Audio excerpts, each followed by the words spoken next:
তো 100টা খুন করে যদি ও মাফ পেতে পারে আমার আল্লাহর কাছ থেকে, আমরা কি ক্ষমা পেতে পারি না? ওর পাপের কাছে আমাদের পাপ কি? কয় ওয়াক্ত নামাজ ছাড়ছেন আপনি? কয়টা মিথ্যা কথা বলছেন? কতবার ঘুষ খাইছেন? কত টাকা সুদে লাগাইছেন?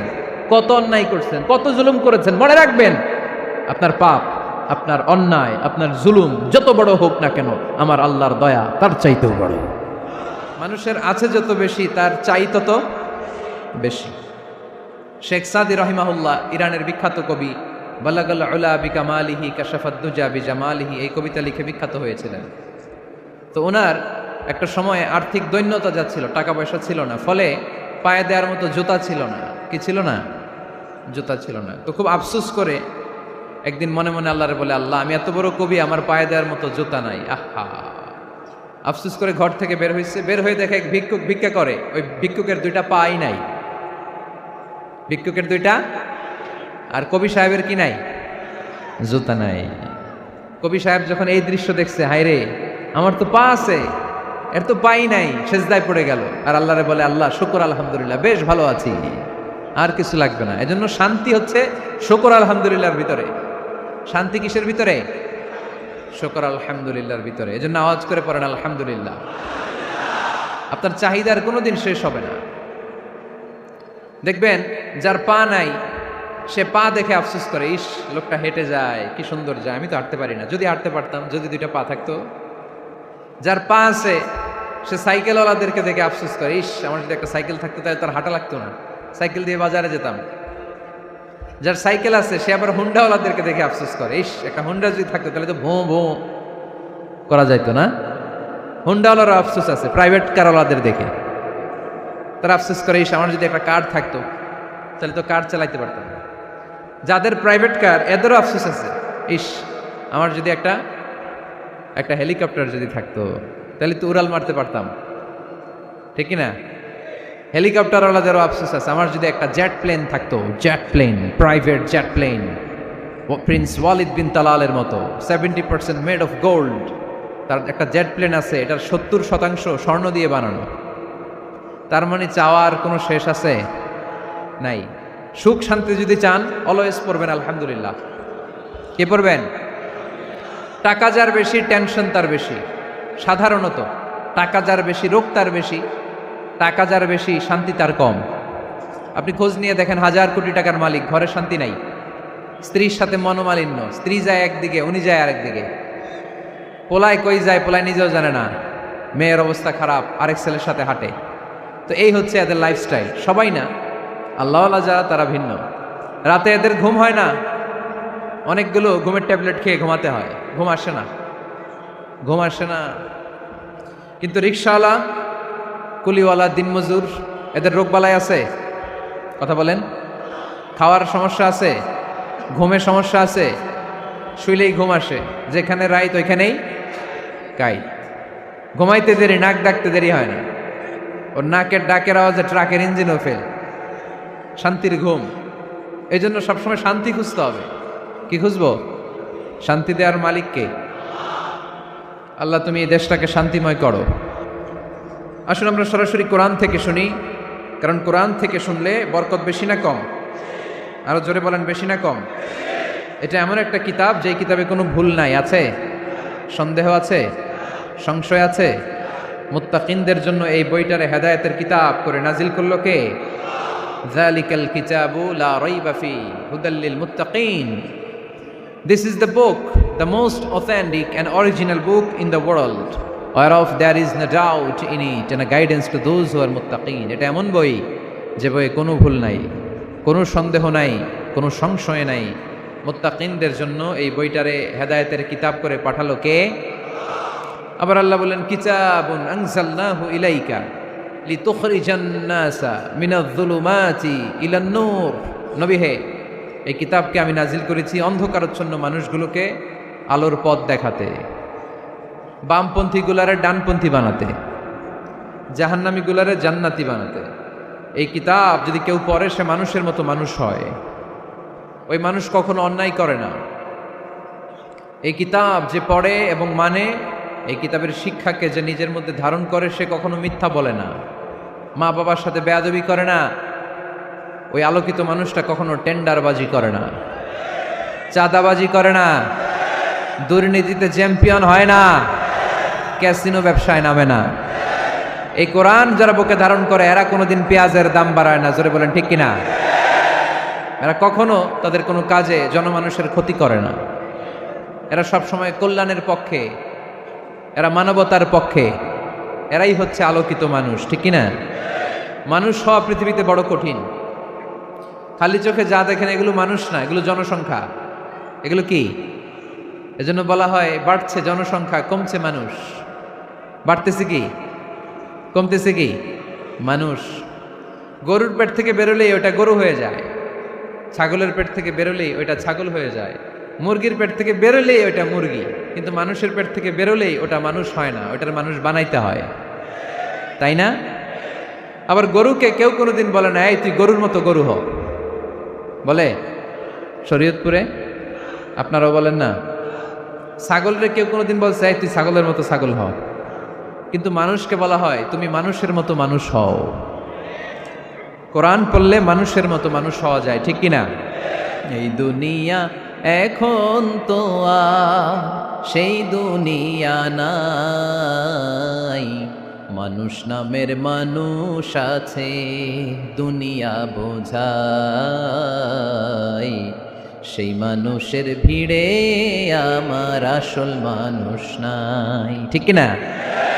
আসল মানুষের বড় অভাব, মানুষের মতো মানুষ খুঁজে পাওয়া দুষ্কর। এই কোরআন এসেছে আমাদেরকে মানুষের মতো মানুষ বানাতে। এজন্য এই কোরআন থেকে শুনলে লাভ না লস। কোরআনের সাথে আমাদের সম্পর্ক বাড়াতে হবে, প্রতিদিন কোরআন তেলাওয়াত করতে হবে। আপনারা করেন? হ্যাঁ, আজকে করছেন কারা কারা দেখি? মাশাআল্লাহ মাশাআল্লাহ, হাত নামান। প্রতিদিন যেন আমরা পড়ি, আর যারা এখনো শিখতে পারি নাই তারা যেন শিখে নেই। কোরআন পড়া যেমনি সওয়াবের, কোরআন শোনাও তেমনি সওয়াবের, ঠিক কিনা? কোরআন শুনলে রহমত নাজিল করে কে? ওয়া ইযা কুরিআল কুরআন ফাসতামিউ লাহু ওয়া আনসিতু লাআল্লাকুম তুরহামুন। যখন কোরআনের তেলাওয়াত করা হয় মনোযোগ দিয়ে শোনো, তোমাদের উপর রহমত নাজিল করবে কে? এজন্য কোরআন পড়া, কোরআন শোনা সবটাই জরুরি। আমরা যেন কোরআনের সাথে আরো বেশি সম্পর্ক গাঢ় করতে পারি, কোরআনকে যেন আমরা আমাদের বন্ধু বানাতে পারি। আল্লাহ তুমি তৌফিক দাও। আর জোরে পড়েন আমিন। আজকে আমরা সূরাতু আর রহমান থেকে কথা শুনবো ইনশাআল্লাহ। পড়েন। এই সূরাটা মুখস্থ আছে কার কার? ও, অনেকেরই তো মুখস্থ, হাত নামান।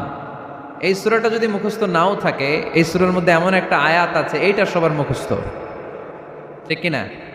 ফাবিআইয়ি আলা রাব্বিকুমা তুকাদ্দিবান, আমার কোন নেয়ামতকে তোমরা অস্বীকার করবে। এই আয়াতটা সবার মুখস্থ আছে না নাই?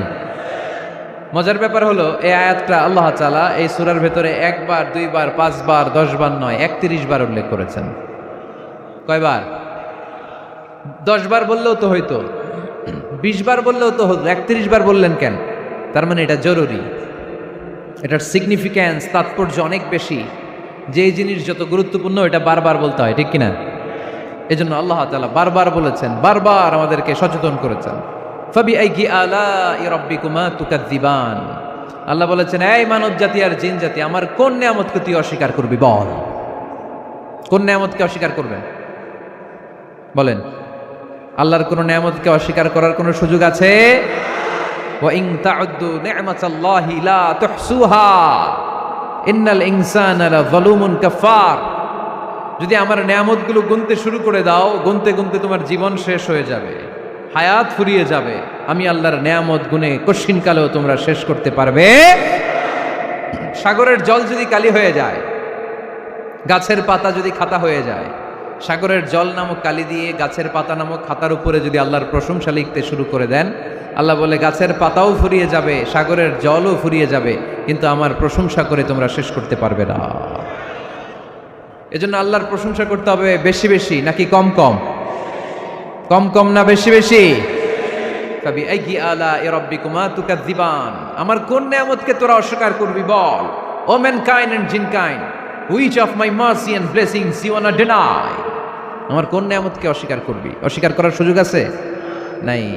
আল্লাহর হাবিব সাল্লাল্লাহু আলাইহি ওয়াসাল্লাম এই সূরাটাকে বড্ড পছন্দ করতেন। সাহাবাদেরকে একবার তিনি এই সূরাটা তেলাওয়াত করে শোনালেন, সাহাবারা চুপচাপ ঠিক যেমন এখন আপনারা চুপচাপ। আল্লাহর হাবিব বললেন, ও সাহাবারা, তোমরা তো এই সূরা শুনে চুপ করে বসে আছো, কিন্তু তায়েফের ময়দানে জিনদের কাছে এই সূরাটা আমি তেলাওয়াত করেছিলাম, তারা কিন্তু চুপচাপ বসে থাকে নাই। যতবার আমি ফাবি আইয়ি আলাই রাব্বিকুমা তুকাযযিবান পড়েছি, এই আয়াতের বিপরীতে তারা উত্তর দিয়েছে, কারণ এই আয়াতটা একটা প্রশ্ন। It's a question from your lord to mankind and jinnkind. এটা আল্লাহর পক্ষ থেকে মানব জাতি এবং জিন জাতির কাছে রেখে দেওয়া একটা প্রশ্ন। ফাবি আইয়ি আলাই রাব্বিকুমা তুকাযযিবান, আমার কোন নেয়ামতকে অস্বীকার করবি তুই? আল্লাহর কোন নেয়ামত অস্বীকার করার কোনো ক্ষমতা আমাদের আছে? নাই, অসম্ভব। এজন্য এটা একটা প্রশ্ন। আল্লাহর হাবিব বললেন, ও আমার প্রাণের সাহাবারা, তোমাদের সামনে যখন সূরা আর রহমান তেলাওয়াত করলাম তোমরা চুপচাপ, কিন্তু তায়েফের ময়দানে যখন জিনদের কাছে তেলাওয়াত করেছি তখন তারা চুপচাপ থাকে নাই। যতবার আমি ফাবি আইয়ি আলাই রাব্বিকুমা তুকাযযিবান তেলাওয়াত করেছি, প্রত্যেকটা আয়াত শেষে এই প্রশ্নের উত্তর তারা দিয়েছে। সুবহানাল্লাহ পড়েন। যতবার এই আয়াতটা পড়েছি প্রত্যেকবার এই আয়াত শেষে তারা প্রশ্নের উত্তর দিয়েছে। তারা প্রত্যেকবার বলেছে, লা বিশাইইম মিন নিআমিকা রব্বানা নুকাযযিবু ফালাকাল হামদু। আল্লাহ, তোমার কোনো নেয়ামত অস্বীকার করার কোনো সুযোগ নাই, সব প্রশংসার মালিক তুমি। আবার যখন এই আয়াতটা আমি পড়েছি আবার উত্তর দিয়েছে, আবার আমি পড়েছি আবার উত্তর দিয়েছে। এরকম একবার নয়, দুইবার নয়, 5 বার নয়, 10 বার নয়, 31 বার এই আয়াতটা তেলাওয়াতের পর পর জিনেরা এই আয়াতের উত্তর আমার সামনে দিয়েছে। সুবহানাল্লাহ পড়ো। লা বিশাইইম মিন নিআমিকা রব্বানা নুকাযযিবু ফালাকাল হামদু। We cannot deny any of your mercy and blessings. All praises to you. All praises to you. সব ক্ষমতার মালিক একজন, চিল্লায় বলতে হবে, তিনি কে? তিনি হচ্ছেন আল্লাহ। সূরাতু আর রহমান, সূরার নাম কি? আরো জোরে বলেন। কোরআনের 55 নম্বর সূরা এটা। কত নাম্বার? আয়াত আছে 78টা। কয়টা? সূরাটা মাক্কি সূরা। কি সূরা? এবার প্রশ্ন করি, উত্তর দেন। এই সূরাটা কোরআনের কততম সূরা? 55। আয়াত কয়টা? 78টা। মাক্কি না মাদানী? মাশাআল্লাহ, এই তো আপনারা উত্তর করতে পেরেছেন। এই সূরাটার একটা চমৎকার নাম আছে। বাইহাকী শরীফে আল্লাহর হাবিব সাল্লাল্লাহু আলাইহি ওয়াসাল্লাম ইরশাদ করেন, ইন্না লিকুল্লি শাইইন আরুস ওয়া আরুসুল কুরআনি সূরাতু আর রহমান। আল্লাহর হাবিব বললেন, সবার জন্য একজন নববধূ আছে, কোরআনেরও একটা নববধূ আছে। কোরআনের নববধূর নাম হচ্ছে সূরা আর রহমান। আওয়াজ করে সুবহানাল্লাহ বলতে পারলেন না? নববধূ বুঝেন তো? হ্যাঁ, নতুন বউ। নববধূ মানে কি? আল্লাহর হাবিব বললেন, ইন্না লিকুল্লি শাইইন আরুস ওয়া আরুসুল কুরআনি সূরাতু আর রহমান। সবার জন্য একটা নববধূ আছে, কোরআনেরও একটা নববধূ আছে। কোরআনের নববধূর নাম সূরা আর রহমান। নববধূ যেমনি বাসর রাতে হাতে পায়ে আলতা মেখে, বেনারসি শাড়ি পরে, লিপস্টিক দিয়ে, খোপায় ফুল দিয়ে, জুয়েলারি পরে, অর্নামেন্টস পরে, মেকআপ করে, পার্লারিং করে তার স্বামীর জন্য ওই রাতে সে নিজেকে উজাড় করে সাজায়, ঠিক কিনা? ঠিক তেমনি আল্লাহ তাআলা এই দুনিয়াতে আমাদেরকে কি কি নিয়ামত দিয়েছেন, আবার কি কি নিয়ামত জান্নাতে গেলে দিবেন, তার সব কিছু বর্ণনা করে এই সূরাটাকে তিনি উজাড় করে সাজিয়েছেন। সূরাটার নাম কি? আরো জোরে বলেন, কি নাম? আর রহমান। একটা দুর্বল বর্ণনায় এসেছে, দুর্বল বর্ণনায় যে আল্লাহ তাআলা, স্বয়ং আল্লাহ তাআলা জান্নাতে জান্নাতীদেরকে এই সূরা আর রহমানটা নিজ কণ্ঠে তেলাওয়াত করে শোনাবেন। আমরা আল্লাহর কণ্ঠের তেলাওয়াত শুনতে চাই কি চাই না? আল্লাহর তেলাওয়াত কি আমাদের মতো তেলাওয়াত? আল্লাহ দেখতে কি আমাদের মতো? লাইসা কামিসলিহি শাই, তার মতো কেউ নাই। তার মতো কেউ আছে? তার মতো কেউ নাই। তিনি তার মতো। তিনি কার মতো? তিনি তার মতো। লাইসা কামিসলিহি শাই। জান্নাতীরা যখন জান্নাতে ঢুকবে, আল্লাহ তাআলা প্রশ্ন করবেন, ও জান্নাতীরা, এই কোরআনে যত নাজ নেয়ামতের বর্ণনা দিয়েছিলাম তার সবগুলো কি তোমরা পাই টু পাই বুঝে পেয়েছো? জান্নাতীরা বলবে পেয়েছি। হঠাৎ এক জান্নাতি হাত তুলে বলবে, আল্লাহ, একটা জিনিস তো পাই নাই। সবাই বলে পাইছি, তুমি পাও নাই। কি পাও নাই? কয়, আমনেরই তো পাই নাই। সুবহানাল্লাহ পড়বেন না? আপনাকেই তো পাই নাই। সব দেখলাম, সব খাইলাম, সব দেখলাম, কিন্তু আপনারা তো দেখলাম না। আল্লাহ তাআলা তখন বিশাল জান্নাতের এক কনফারেন্স রুমে সবাইকে বসিয়ে আল্লাহর দিদার মানুষকে দেখাবেন। আল্লাহ তাআলা তার গোপন সৌন্দর্যকে সেদিন জান্নাতীদের সামনে প্রকাশ করে দিবেন। আল্লাহর হাবিব বসবেন ওই কনফারেন্স রুমে সবার সামনে। আল্লাহর হাবিবের পেছনে বসবে অন্যান্য নবীরা, তারপরে সোহাদা, সালেহীন, আউলিয়া সবাই বসবে ওই জান্নাতের কনফারেন্স রুমে। আমরাও যেন বসার জায়গায় পাই, আল্লাহ তুমি তৌফিক দিয়ে দিও। আল্লাহ তাআলা অনেকগুলো নূরের পর্দার পেছন থেকে নূরের ঝলকানি মারবেন। ওই ঝলকানি এক মুহূর্তের জন্য দিবেন। এক মুহূর্ত, কয় মুহূর্ত? 70,000 নূরের পর্দার কথা বলা হয়, এই বর্ণনাটাও দুর্বল। পর্দা আছে কিন্তু কয় হাজার জানে কে? আল্লাহ। ওই পর্দা সরিয়ে আল্লাহ তাআলা সৌন্দর্যের বা নূরের ঝলকানির এক আলোকচ্ছটা জান্নাতীদের সামনে তুলে ধরবেন এক মুহূর্তের জন্য। কয় মুহূর্ত? আলোকচ্ছটা দিয়েই আবার নাই, আবার সরাই ফেলবেন। ওই এক মুহূর্ত দেখে জান্নাতীরা পাগল হয়ে যাবে, অপলক নেত্রে তাকিয়ে থাকবে এইভাবে, চোখের পলক ফেলবে না, চোখ মেলে তাকিয়ে আছে। কিন্তু সামনে কিন্তু আল্লাহর নূর আর নাই, কারণ ওইটা আসছিল কয় মুহূর্তের জন্য? এক মুহূর্ত পরে নাই। কিন্তু কি যে দেখলাম, কত সুন্দর! কোটি কোটি বছর এরকম অপলক নেত্রে জান্নাতীরা তাকিয়ে থাকবে। ইন্নাল্লাহা জামিলুন ইউহিব্বুল জামাল। আল্লাহ নিজে সুন্দর, সৌন্দর্যকে পছন্দ করেন। আল্লাহর চাইতে সুন্দর কিছু হতে পারে? চিল্লায় বলেন পারে? পৃথিবী সুন্দর, মানুষ সুন্দর, আসমান সুন্দর, জমিন সুন্দর, সুন্দরে সুন্দরে পাল্লা। জানি না কত সুন্দর তুমি আল্লাহ, জানি না কত সুন্দর তুমি আল্লাহ। সুবহানাল্লাহ পড়েন। আল্লাহ তাআলা তার সৌন্দর্যকে সেদিন জান্নাতীদের সামনে তুলে ধরবেন। এই সূরাটা নাজিলের একটা ব্যাকগ্রাউন্ড আছে। আল্লাহর হাবিব সাল্লাল্লাহু আলাইহি সাল্লাম মক্কার জমিনে কাফিরদেরকে দাওয়াত দিতে লাগলেন, আল্লাহর ইবাদত করো, আল্লাহর জিকির করো, আল্লাহর প্রশংসা করো। এরকম দাওয়াত দিতে দিতে কিছুদিন পরে বিষ্ণু ইসলাম বলতে শুরু করলেন, রহমানের ইবাদত করো, রহমানের জিকির করো, রহমানের পায়ে সেজদায় লুটিয়ে পড়ো। তখন কাফেররা প্রশ্ন শুরু করে দিল, মুহাম্মদ এতদিন বলতা আল্লাহ, এখন কইতেছ রহমানের কথা, আসলে কোনটা? আল্লাহরে তো আমরা চিনি, রহমানরে তো আমরা চিনি না। আল্লাহর দাওয়াত দিচ্ছ, আল্লাহর গুণগান গাইছো, আল্লাহকে আমরা চিনি জানি, কিন্তু রহমানটা আবার কে? সে আবার কবে আসলো, কোত্থেকে আসলো, কবে থেকে আছে, কতদিন থাকবে? রহমানরে তো আমরা চিনি না। ওরা রহমান চিনে না। এজন্য আল্লাহ তাআলা রহমানকে চিনায় দেওয়ার জন্য আর রহমান নামে একটা সূরাই নাজিল করে দিলেন। وَإِذَا قِيلَ لَهُمُ اسْجُدُوا لِلرَّحْمَنِ قَالُوا وَمَا الرَّحْمَنُ। যখন তাদেরকে বিশ্বনবী বললেন রহমানের পায়ে সেজদা দাও, রহমানের জন্য সেজদায় লুটিয়ে পড়ো, قَالُوا وَمَا الرَّحْمَنُ, তারা বলল রহমানটা আবার কে? রহমান কে? আল্লাহ চিনি, রহমানরে তো চিনি না। এখন রহমানকে এটা চিনানোর দরকার আছে না নাই? রহমানকে এটা চিনানোর জন্য আল্লাহ তাআলা আর রহমান নামে কোরআনে একটা সূরা নাজিল করলেন। চিল্লায়ে পড়েন আল্লাহু আকবার। কাফেরদেরকে জানানোর জন্য রব্বুল আলামিন সূরাত আর রহমান নাজিল করলেন আর বললেন, আর রহমান আল্লামাল কুরআন খলাকাল ইনসান আল্লামাহুল বায়ান। দয়াময় রহমান শেখালেন কোরআন, বানালেন ইনসান, শেখালেন বায়ান। দয়াময় রহমান শেখালেন কোরআন, বানালেন ইনসান, শেখালেন বায়ান। দয়াময় রহমান শেখালেন কোরআন, বানালেন ইনসান, শেখালেন বায়ান। দয়াময় রহমান শেখালেন কোরআন, বানালেন ইনসান, শেখালেন বায়ান। আল্লাহু আকবার। আল্লাহ বলেন রহমানকে চিনো না? আর রহমান আল্লামাল কোরআন খলাকাল ইনসান আল্লামাহুল বায়ান। আমি হলাম রহমান, আমি দয়াময়, আমি মেহেরবান। আমার দয়ার কোনো শেষ নাই, আমার মায়ার কোনো শেষ নাই। আমার দয়া ভালোবাসা ছাড়া এই পৃথিবীতে কোনো কিছু হওয়া সম্ভব। ওয়াসিআত রাহমাতি কুল্লা শাই। সব জায়গায় আমার আল্লাহর রহমত আছে না নাই? আল্লাহর রহমত ছাড়া এক ফোঁটা বৃষ্টি আকাশ থেকে জমিনে ঝরে?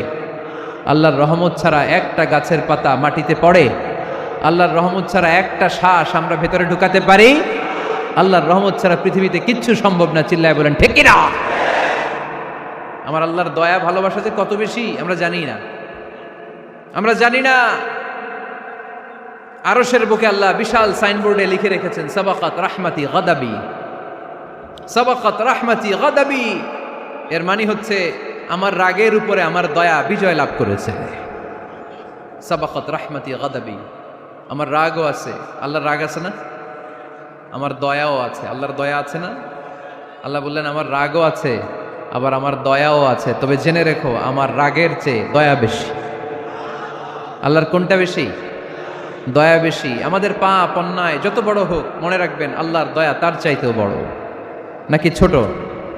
আপনি যত বড় পাপ করেন না কেন আমাদের জন্য আল্লাহর পক্ষ থেকে দয়া আছে না নাই? বনি ইসরাইলের এক লোক সিরিয়াল কিলার ছিল, খালি মার্ডার করতো, সিরিয়াল মার্ডার, একটা দুইটা তিনটা 10টা 5টা করতে করতে করতে করতে 99টা মার্ডার করেছে। কয়টা? এলাকায় আছে নাকি এরকম কেউ? 99টা মার্ডার। কল্পনা করা যায়? 99 জন মানুষকে সে নিজ হাতে হত্যা করেছে। 99 মার্ডার করার পরে তার মনে ভয় আসলো, হায়রে না জানি আল্লাহ আমার সাথে কেমন আচরণ করে আখিরাতে, আমার তাওবা আছে কিনা কপালে জানি না, আমার তো ক্ষমা নাই, কি করব আমি? তো সে লোকজনদেরকে জিজ্ঞেস করলো আমার ক্ষমা আছে কিনা, এটা কে বলতে পারবে, আমাকে আল্লাহ মাফ করবে কিনা? তারা সবাই বললো এই এলাকায় এক আল্লাহর ওলি আছে, তার কাছে যাও। সে আল্লাহর অলির কাছে যেয়ে বলে, ও আল্লাহর অলি, আমি 99টা হত্যা করেছি, 99টা মার্ডার, আমার কপালে ক্ষমা আছে কিনা তুমি একটু বলো। আল্লাহর অলি কই, কি বললা? 99টা মার্ডার? হায় হায় সর্বনাশ, তোর কোনো ক্ষমা নাই। এবার যে মার্ডার করছে কয় আমার যেহেতু ক্ষমা নাই, তোরে বাঁচায় রেখে লাভ কি, তোরেও দিলাম শেষ করে। এবার সেঞ্চুরি করে ফেলাইছে। কথা বুঝতেছেন? আমার যেহেতু ক্ষমা নাই তো তোরে বাঁচায় রেখে কি লাভ, তোরেও শেষ করে দিলাম। এবার সেঞ্চুরি। সেঞ্চুরি করার পরেও ভয় আছে না নাই অন্তরে? অন্তরে তো আল্লাহর ভয়, কই যাবে? খুঁজতে লাগলো কে সমাধান দিতে পারবে। একজন বলল ওই এলাকায় একজন বড় আলেম আছে, ওই আলেমের কাছে যাও। সে আলেমের কাছে যেয়ে বলে, আলেম আমি 99টা হত্যা করেছি, এখন আমার বড্ড ভয় হয়, আল্লাহ আমারে মাফ করবে কিনা, তুমি একটু আমারে বলো। আলেম বলে, তোমার গুনাহ যত বড়ই হোক আমার আল্লাহর দয়া তার চাইতেও বড়। তুমি কি পাপ করেছো, কি অন্যায় করেছো তুমি জানো না আমার রব কত মেহেরবান, তিনি কত দয়ালু, তিনি ভালোবাসার আধার, তিনি করুণার আধার। তোমার পাপ অন্যায় যদি হয় খালের পানির সমান, বিলের পানির সমান, আমার আল্লাহর দয়া সাগরের পানির সমান। তোমার পাপ আর অন্যায় যদি হয় পাহাড়ের সমান, আমার আল্লাহর ভালোবাসার দয়া হচ্ছে আকাশের সমান। তুমি যদি তওবার মতো তওবা করতে পারো, ক্ষমার মতো ক্ষমা চাইতে পারো, চোখের পানি ছেড়ে, চোখের পানির বড় দাম, চোখের পানির মধ্যে বিশাল কারিশমা, এটা আল্লাহ খুব পছন্দ করে। 2 ফোঁটা পানি আল্লাহ পছন্দ করে। 1 জেহাদের ময়দানে শহীদের গা বেয়ে ঝরে পড়া রক্তের ফোঁটা, 2 হচ্ছে অনুতপ্ত বান্দার চোখের পানির ফোঁটা। বান্দা যখন অনুতপ্ত হয়ে চোখের পানি ছেড়ে কাঁদে, তার চোখের পানি চোখ বেয়ে নাকের ডগা বেয়ে মাটিতে পড়ার আগেই ওই অনুতপ্ত বান্দার সব গুনাহ আল্লাহ মাফ করে দেয়। সে জিজ্ঞেস করলো আমার ক্ষমা আছে কিনা? আলেম বলে আছে, ক্ষমা আছে। তওবার মতো তওবা কর, তাওবাতান নাসুহা, তওবার মতো তওবা করলে আল্লাহ ঠিকই মাফ করবে। সে এতটাই অনুতপ্ত হলো, এতটাই সে আল্লাহর কাছে ক্ষমা চাইতে শুরু করলো। আলেম পরামর্শ দিল, তুমি যে এলাকায় থাকো এলাকাটা ভালো না, এলাকাটা ছাড়ো, এখানে সব ডাকাতদের এলাকা, তুমি একটা ভালো এলাকায় যাও, ওখানে যে তওবা করে ভালো মানুষ হয়ে যাও। সে নিয়ত করে কাপড় চোপড় গুছিয়ে ভালো এলাকায় যাবে। ঘর থেকে বেরোয়ার সাথে সাথেই মালাকুল মাউত চলে আসছে, তার রুহু কবজ করে ফেলছে। এখন রুহু কে নিয়ে যাবে? ফাজাআত মালাইকাতুর রাহমা ওয়া মালাইকাতুল আযাব, রহমতের ফেরেশতারাও আসছে, আযাবের ফেরেশতারাও আসছে। রহমতের ফেরেশতারা বলে না না, সে তওবার নিয়ত করেছে, যদিও তওবা করতে পারে নাই, যদিও ভালো এলাকায় যেতে পারে নাই, তওবার নিয়ত করেছে, অনুতপ্ত হয়েছে, ক্ষমা চাওয়ার চিন্তা করেছে, আমরা তার রুহু নিয়ে ইল্লিনে রেখে দেব। আযাবের ফেরেশতারা বলে না না, 99টা হত্যা করার পরে আরো একটা হত্যা করে সেঞ্চুরি করেছে, এখনো তো ভালোভাবে তওবা করতে পারে নাই, তার রুহুটা নিয়ে আমরা সিজ্জিনের ভেতরে ঢুকায়ে দেব। 2 দল ফেরেশতার মারামারি, এ বলে আমরা নিব, এ বলে আমরা নিব, ঝগড়া আছে না নাই? আল্লাহ বললেন রাখো রাখো, ঝগড়ার দরকার নাই, এক কাজ করো, যেখানে মারা গিয়েছে ওইখান থেকে ফিতা দিয়ে মাপতে শুরু করো। ভালো এলাকাটা যদি কাছে হয় জান্নাতের ফেরেশতারা নেবে, খারাপ এলাকা যদি কাছে হয় জাহান্নামের ফেরেশতারা নেবে। খারাপ এলাকা তো একেবারেই কাছে, ঘর থেকে বের হওয়ার সাথে সাথে মৃত্যু হয়েছে, আর ভালো এলাকা তো অনেক দূর। আল্লাহ জামিনটারে আদেশ দিলেন, জামিন এই অনুতপ্ত বান্দার জন্য তুই ভালো এলাকাটা কাছে চলে আয়, ভালো এলাকাটার জামিনটা তুই সংকুচিত হয়ে যা। যদিও ঘর থেকে বের হয়েছে একেবারে কাছে, খারাপ এলাকা হাজার হাজার মাইল দূরে চলে যা। ফিতা দিয়ে মাপ দিয়ে দেখে, সর্বনাশ, ভালো এলাকাটা তো একেবারেই কাছে, খারাপ এলাকাটা অনেক দূরে। আল্লাহর ফয়সালা অনুযায়ী রহমতের ফেরেশতারা তার রূহকে নিয়ে জান্নাতের ভেতরে ঢুকিয়ে দিয়েছে। 99টা হত্যা করার পরে আরো একটা হত্যা করে সেঞ্চুরি, 100টা খুন করছে। আপনি কয়টা করছেন? আমি কয়টা করছি? তো 100টা খুন করে যদি ও মাফ পেতে পারে আমার আল্লাহর কাছ থেকে, আমরা কি ক্ষমা পেতে পারি না? ওর পাপের কাছে আমাদের পাপ কি? কয় ওয়াক্ত নামাজ ছাড়ছেন আপনি? কয়টা মিথ্যা কথা বলছেন? কতবার ঘুষ খাইছেন? কত টাকা সুদে লাগাইছেন? কত অন্যায় করছেন? কত জুলুম করেছেন? মনে রাখবেন, আপনার পাপ, আপনার অন্যায়, আপনার জুলুম যত বড় হোক না কেন, আমার আল্লাহর দয়া তার চাইতেও বড়।